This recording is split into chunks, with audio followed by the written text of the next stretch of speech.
Hello guys, তো পাওয়ারের নতুন ট্যাক্স আইছে। এখন কিভাবে এটা কমপ্লিট করবেন ভিডিওটি ফলো করুন। তো প্রথমে এখানে আর্নে চলে আসবেন। আসার পরে ট্যাক্সটা এরকম ওপেন হবে, শো করবে। তো এই স্টার্টের উপরে একটি ক্লিক করবেন। ক্লিক করলে আপনার সামনে এরকম ব্রাউজার ওপেন হবে। তো আপনি যে ব্রাউজারে ভেরিফাই করছিলেন সেই ব্রাউজারটা এখান থেকে সিলেক্ট করে নেবেন। আমি ফায়ারবক্স ব্রাউজারটা কানেক্ট করছিলাম, তো আমি ফায়ারবক্স ব্রাউজারে টাচ করব। সরাসরি আমাকে ওয়েবসাইটে নিয়ে যাবে। ওয়েবসাইটে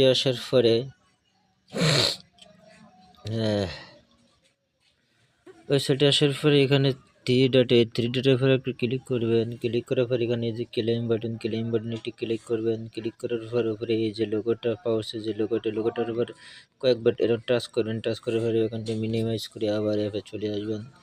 এই অ্যাপে আসার পরে এখানে দেখবেন উপরে এই যে এই থ্রি লাইন একটি ক্লিক করার পরে এখানে যে রিলোড লেখা আছে, রিলোড পেজ একটি করবেন।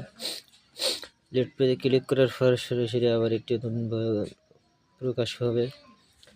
প্রকাশ হওয়ার পরে আপনি এখানে আবার আসবেন। আসার পরে দেখবেন আপনার ট্যাক্সটিতে ক্লেম লেখা চলে এসেছে। আপনি এখান থেকে এইভাবে ক্লেম করে নেবেন।